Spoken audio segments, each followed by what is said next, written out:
So I'd like to welcome today Al Matavao, who makes an appearance on Dana White's Contender series this coming Tuesday. Al, how are you doing, my friend? I'm doing great, brother. How are you?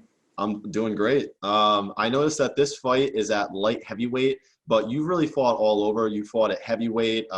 Even in your last fight, you dropped to middleweight. At what weight do you believe that you can perform best at? Because the last fight at 185, it's just about as good as you can get, really. Yeah, I think 85, but I'm looking at welterweight pretty much at this point after this fight. Because if you look at it, man, I'm way too small for at least the 85ers. So I'm gonna go down to welterweight, but I'm gonna start off with middleweight after this fight to kind of get my body used to it. Makes sense. I noticed that a lot of your wins come by knockout, the majority of them. Do you have any submissions that you like to work on in the gym? Anything that's your favorite? I work a lot of leg locks, which is one of my favorites, and pretty much everything that I work on my ground game and pretty much works for me. But leg locks are pretty much my top favorite submissions. And do the media demands disrupt training and preparation at all leading up to the fight for you? What was that?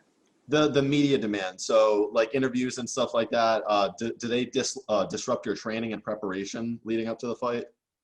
No, not at all actually, because everything is just I'm like planning things like before my training or sometimes after my training. So like I work around my training time, so it's not so bad though. So you're able to balance things out pretty well. Yeah, pretty much. That's good. Has COVID affected your training at all? Um, yes and no. So it didn't affect me physically with the training, but mentally it did, because there was some point in training where I want to get in contact with my sparring partners, my jiu-jitsu coach, and at that point, and we weren't able to meet up with anything, so that kind of affected me a little bit. It was all mental. What do you guys do for fun out there in Alaska? Oh, that's a lot, bro. Snowboarding. I'm doing wintertime skiing, but summertime pretty much you do a lot of hiking, a lot of traveling, sightseeing. It's a lot of fun stuff to do up here in Alaska. It's pretty nice. How's the weather like this time of year?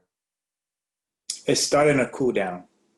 So summer, we're in fall right now, so it's starting to cool down right now. So we're at below 50s in the morning. So soon it's going to drop 40, 30, 20. That's chilly. Definitely a little Yeah, too cool for me. But it is. anyway, I want to know, where did you get your nickname Sweetness? uh, just based off of the way I eat. I eat a lot of sweets, so I used to go by the nickname Coke Man, and that was a bad turn for that, because people took it the wrong way. Yeah. So I had to change it up. So then I just like, man, I eat sweets a lot. I eat a lot of chocolate, I eat a lot of Oreos. So I was like, hey, might as well. It's my new name. What's the game plan for the 8th? And do you see any holes in Tafon's game? Yes, I've seen a lot, but the game plan is to stick and move pretty much. Just have fun with the way I like to fight. So, and that's just the way I fight. I like to stick and move. Um, I'm pretty much like kind of like the TJ Dillashaw, the Frankie Edgar kind of movement. So for this size, I have the advantage for over Tafon on that one. And what should the fans expect to see out of you next week?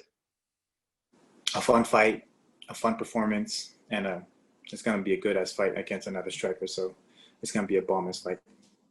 Well, that's all we have for you today, Al. Thank you very much for stopping by, and we really look forward to seeing you fight.